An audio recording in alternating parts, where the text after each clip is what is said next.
to schedule your appointment. That's 217-735-2317. SIU Medicine, forward for you. DeWittDailyNews.com is the area's leading local news source 24 hours a day, 7 days a week. Get the latest local news, obituaries, police splatter, weather forecast, and more with no paywall. Head to DeWittDailyNews.com to get the local information you need to know.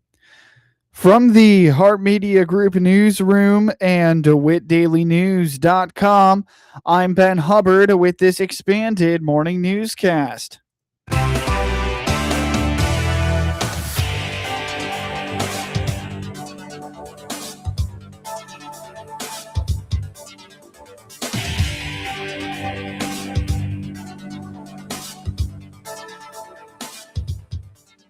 Good morning and thanks for being with us. I'm your host today, Ben Hubbard.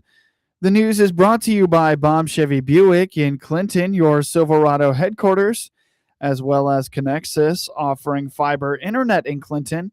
Click their icon on DeWittDailyNews.com to find out more. Here's what we got new for you on this Tuesday. The University of Illinois Broadband Lab has performed a study detailing areas in DeWitt County that could be utilized to reinforce connectivity strength. At Monday night's DeWitt County Land Use Committee meeting, Richard Proffer and Kat Johns with the University of Illinois Extension Broadband Lab provided information on a study they were contracted to do detailing the vertical assets of the county. Richard Proffer with the University of Illinois Extension, and my colleague here is Kat Johns. She and I worked together on an Illinois Broadband Lab project where her group mapped the vertical assets of this county. And now we have been asked by Illinois Broadband Lab to come back and share with you the results of that research. I know prior you had sent basically this report that I had made based off that GIS map, just in case, because it's kind of been a while since I think we have all been in contact. I printed off some physical copies. And so there's a couple screenshots of an example map in there, but essentially that's just a little bit longer of a report of what I'm going to give you now. The map that we did was a map on what we call vertical assets. Vertical assets is just a structure that is 12 feet or taller. And so in your county, there is a map linked on this report to all of those structures.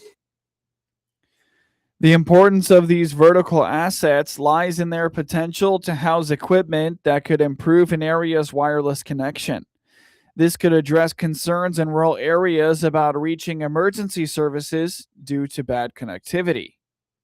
Basically, the whole reason I'm talking about vertical assets is because this could be a possible site for broadband device placement. And that's just kind of been part of our initiative with the Illinois Broadband Lab, is helping to eliminate digital divide and extend coverage.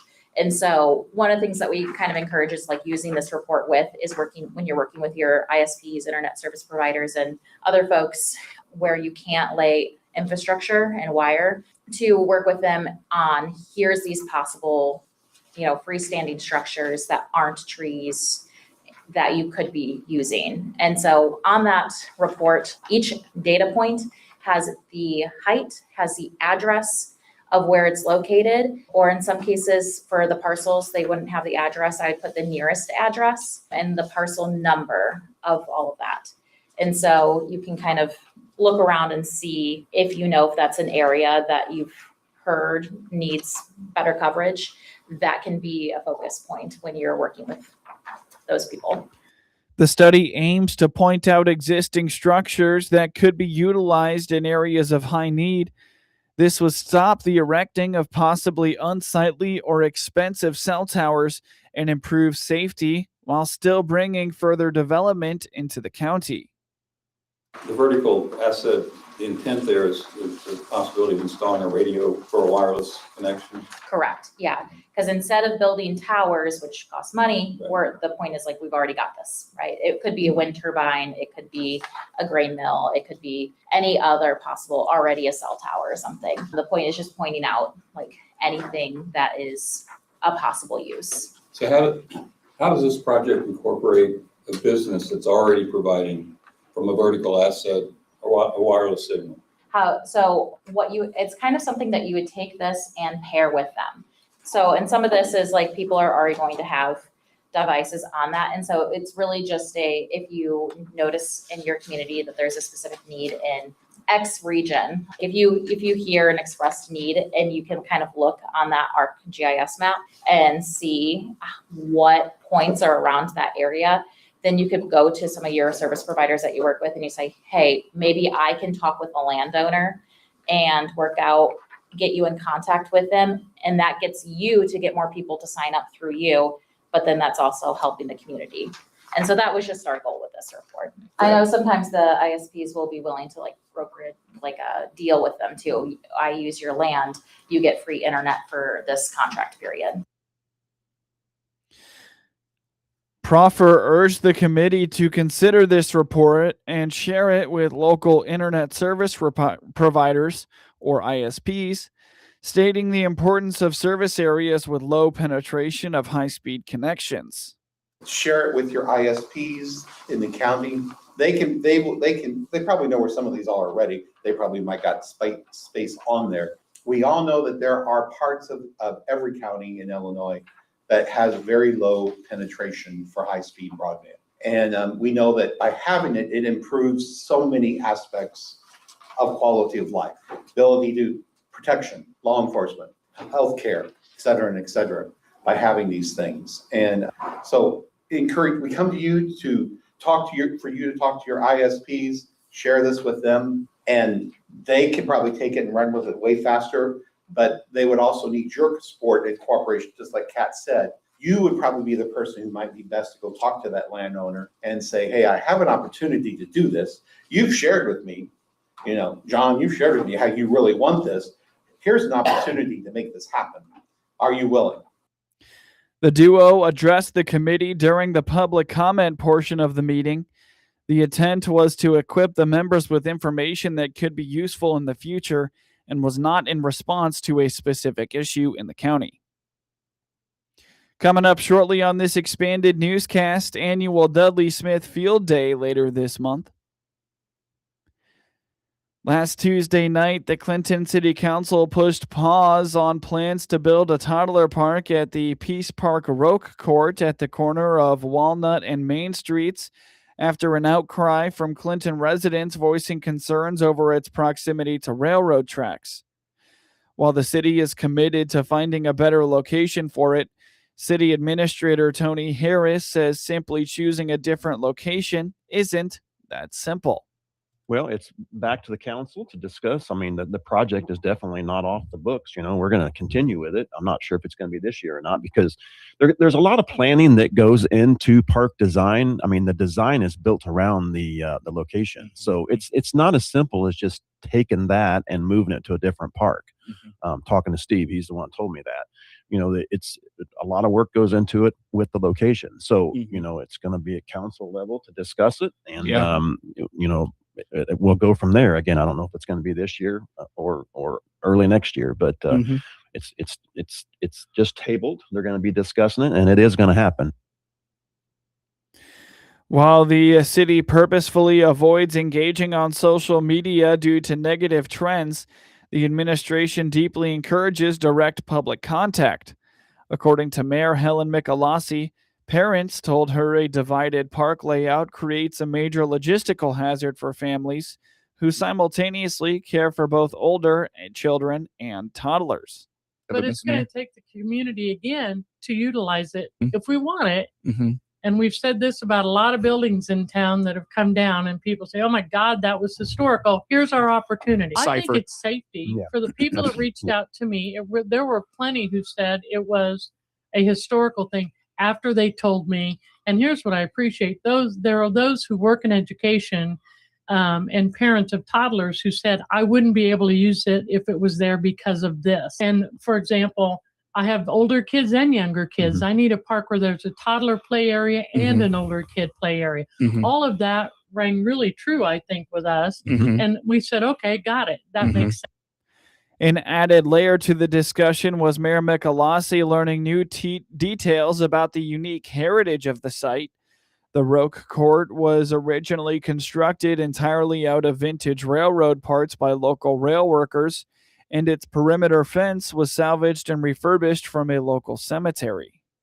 Tom Edmonds and Tom's my, council historian for all things Clinton.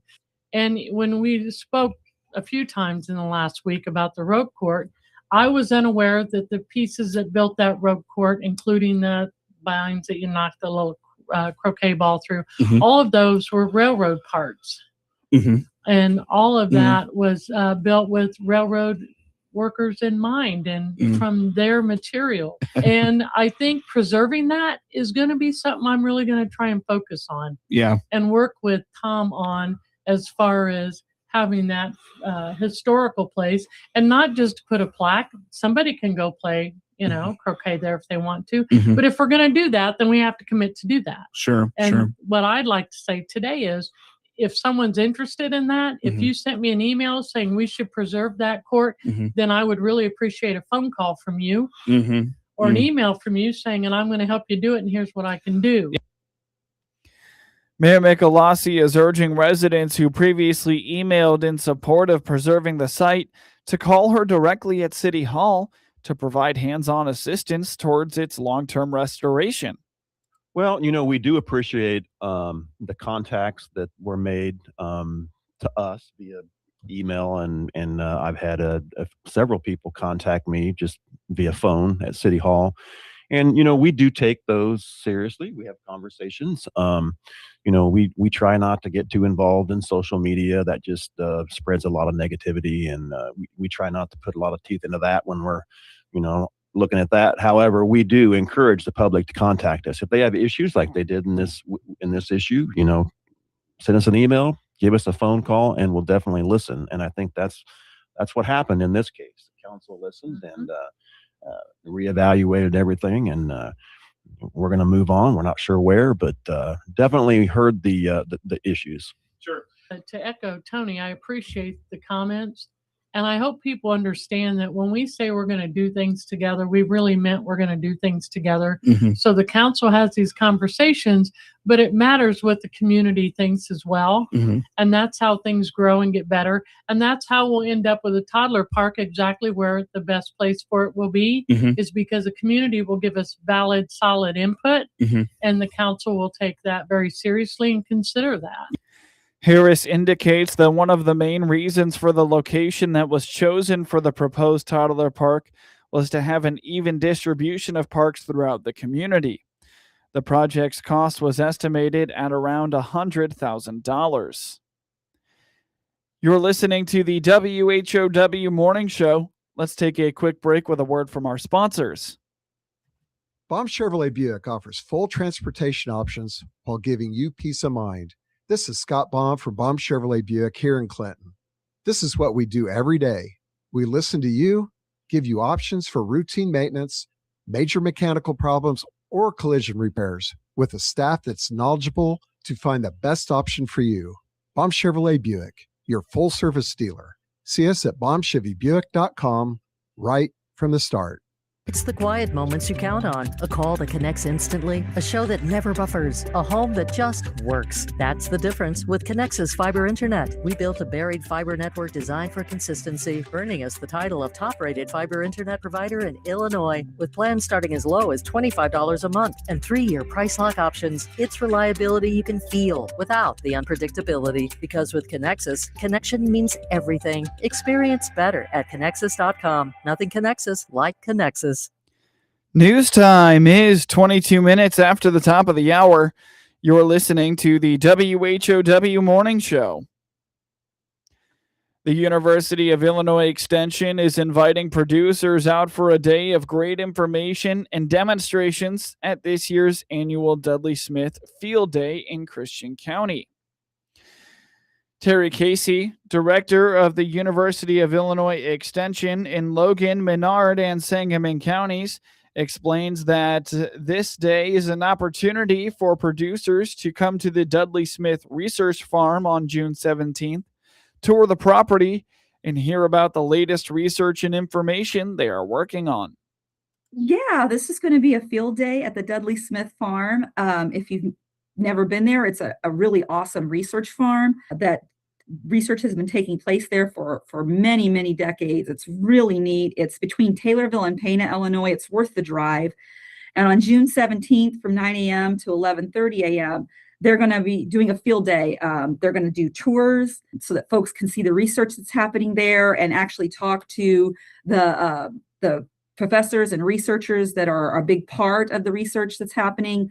They're going to learn about tile drainage, water quality, use of bioreactors, and field scale management, and the implications for water quality. Much of this year's focus will include water runoff and tile drainage, which are timely topics in agriculture. Miller says the extension is focused on providing reliable and relevant information to local producers.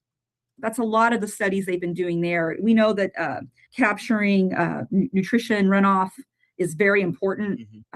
We don't want it to end up in our rivers and down at our gulfs where we have serious impacts to the environment, but also, farmers want to keep those expensive chemicals on their land where they can do the most good and not end up washing downstream. So that's one of the big research projects they've been doing for well over a decade now at Dudley-Smith. But, it is really neat. And I would really encourage folks to go ahead and take that drive to Taylorville to see the research that's happening there. And also, there's also great Q&A. It's a wonderful opportunity to talk not just to experts, but to your fellow producers. And I always enjoy it. And I try to get there every year if I can, because it's really, I pick up a lot from it and really enjoy the day.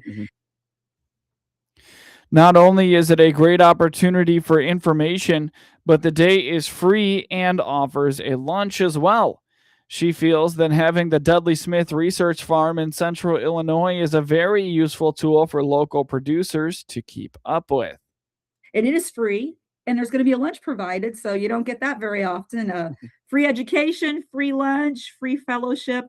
Again, you just need to register. They do ask that you try to register by June 12th, so they have a head count and they can have enough food there for everyone.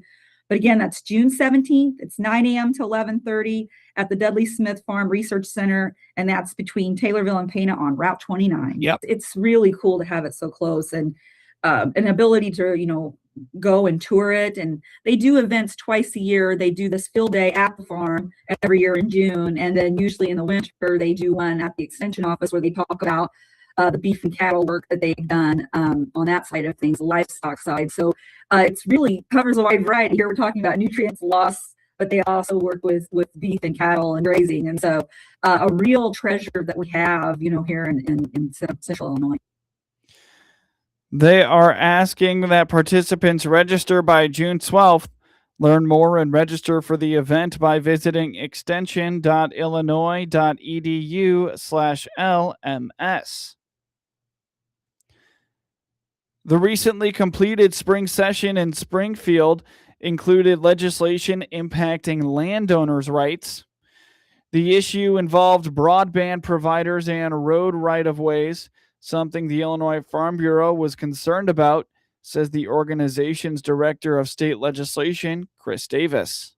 The broadband legislation would have granted a broadband grant recipient access to the road right of way simply by providing notice to the landowner that the broadband company was going to access the road right of way. They could have just sent a letter in the mail that may or may not be received by the landowner that they were going to access the road right of way, and that would have given them the access. And then the landowner would have had to file a lawsuit to claim compensation. Onus would have been put on that landowner to pursue legal remedy for compensation for access to those landowner rights. The legislation, Senate Bill 3838, did not win approval during the spring session. Illinois FFA members will elect a new major state officer team this week. There are 10 finalists. My name is Owen Rigg, and I'm from the Winsfield FA chapter, and I am a candidate for Illinois FA Major State Office. My name is Tiffany Rustman from the Flanagan Cornell FFA chapter, and I'm a candidate for Illinois FFA Major State Office. My name is Abigail Hildebrand from the Unity Mendon FFA chapter, and I'm a candidate for Illinois FFA Major State Office. My name is Brian Nelson from the Canton FFA chapter, and I am a candidate for Illinois FFA Major State Office. My name is Colin Johnson. I'm from the Franklin FFA chapter, and I am a candidate for Illinois FFA Major State Office. My name is Gary Bunchmeyer. I'm from the Moore Forsyth FFA chapter, and I'm a candidate from Illinois FFA Major State Office. My name is Levi German from the Nokomis FFA chapter, and I am a candidate for Illinois FFA Major State Office. My name is Lane Perry from the Marshall FFA chapter, and I'm a candidate for Illinois FFA Major State Office. My name is Haven Cash from the North Clay FFA chapter, and I'm a candidate for Illinois FFA Major State Office. My name is McKenna Westland from the Pinckneyville FFA chapter, and I am a candidate for Illinois FFA Major State Office. Illinois FFA added a 6th major state officer position last year, the State Sentinel. The new officers will be elected on Thursday at the Bank of Springfield Center. Get news anytime from your computer or your mobile device, all free, all the time, right at your fingertips at DeWittDailyNews.com. Network news is now.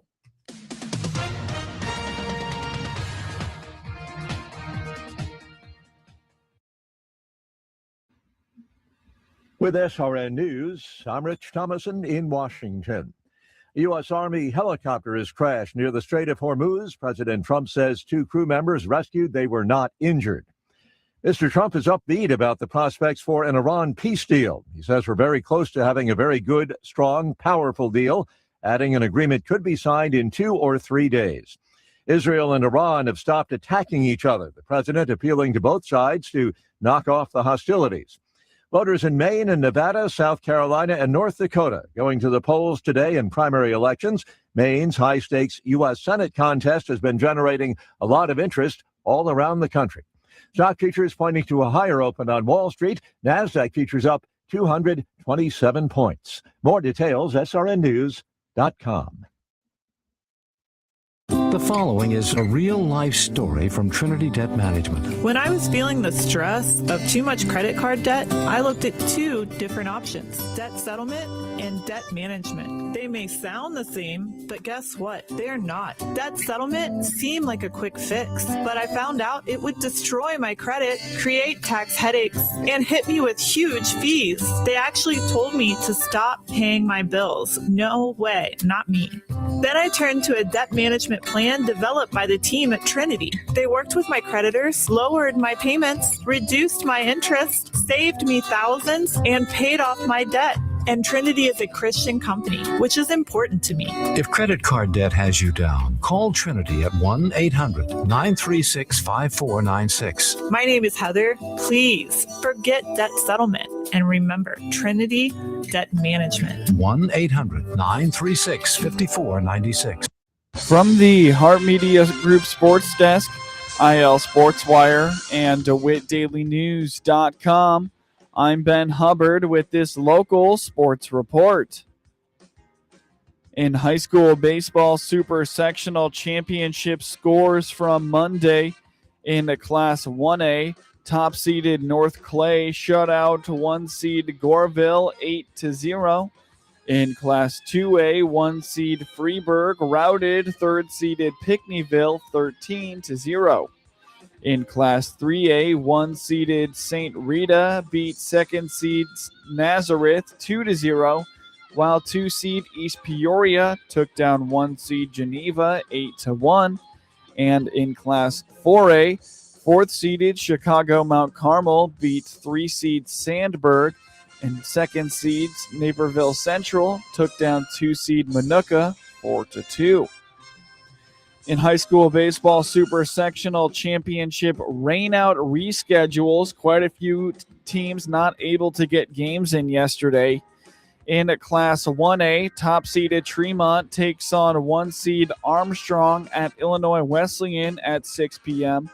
while 2-seed Galena takes on 1-seed Putnam County at Northern Illinois University at 3:30 p.m. and 1-seed Route takes on 3-seed Nokomis at 4 p.m. at Lincolnland Community College.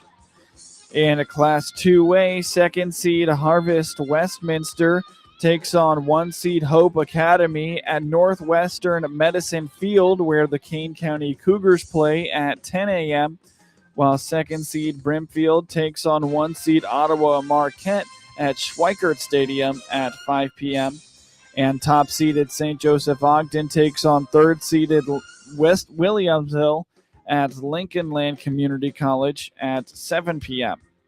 In Class 3A, 1-seed Normal U High takes on top-seed Triad at Mount Zion High School at 6 p.m., while 1-seed Crystal Lake South takes on top-seeded Fenwick at Wintrust Field at 5 p.m. And in Class 4A, 2nd seed Maine South takes on the 5th seed Barrington at the Kane County Cougars Northwestern Medicine Stadium at 1 p.m., while 1-seed Lane takes on top seed Libertyville at Wintrust Field at 7:30 p.m.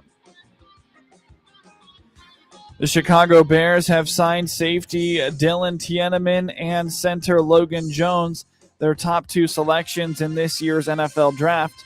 The team announced the deals on Friday.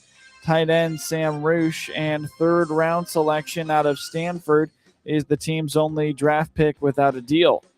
The Bears began a mandatory 3-day minicamp on Tuesday. The 6-foot Thieneman played for Purdue for 2 years before transferring to Oregon last season. He earned first-team All-Big Ten honors and helped the Ducks go 13-2 while advancing to the college football playoff semifinals. He finished with 95 tackles and 2 interceptions. The 24-year-old Jones was taken in the 2nd round at number 57 overall. Jones was a defensive lineman at Iowa before switching to offensive line and starting 51 games at center for the Hawkeyes. He won the 2025 Remington Trophy as the top center in college football. Victor Wembanyama had his first NBA Finals win, and the New York Knicks suddenly have a lot of work left to end their 53 championship drought. Wembanyama had 32 points, 8 rebounds, and 6 assists, carrying the San Antonio Spurs to a 115-111 victory Monday night that cut the Knicks' lead to 2-1 in the best-of-7 series.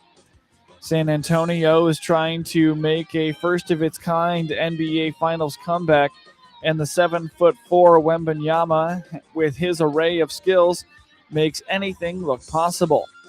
The Spurs handed the Knicks their first loss in 46 days and potentially salvaged their season in front of a Madison Square Garden crowd that included President Donald Trump. Stephen Castle and De'Aaron Fox hit big shots late as the Spurs avoided falling into a 3-0 hole, which no NBA team has escaped. Now they can tie the series Wednesday night and are guaranteed another game at home, with Game 5 scheduled for Saturday. Castle finished with 23 points as the Spurs got started in their quest to become the first team to win the NBA Finals after losing the first 2 games at home. Jalen Brunson scored 32 points, and OG Anunoby had 28 for the Knicks. Wembanyama, whose turnover late in Game 2 cost the Spurs dearly, didn't make any mistakes on Monday. He had 10 points in the final quarter, helping San Antonio build just enough of a cushion to withstand Brunson's latest comeback attempt. Minutes after President Trump was booed loudly when he was shown during the national anthem, the Spurs got off to an ideal start. Wembanyama dunked for their first 2 baskets, and they had a double-digit lead 4.5 minutes into the game. San Antonio made 9 of its first 11 shots, with the Knicks and their fans frustrated by the referees and the home team's sloppy play, and led 33-22 after 1. The Garden crowd didn't really start to rock until Anunoby's 3-pointer capped an 11-2 surge that cut it to 40-38. The Knicks got their first lead of the night on Brunson's 26-footer as part of a big burst to finish the half. New York led 64-57 at the break. But the Spurs went back ahead in the third quarter and led 111-104 on Castle's three-pointer with 1 minute and 53 seconds to play.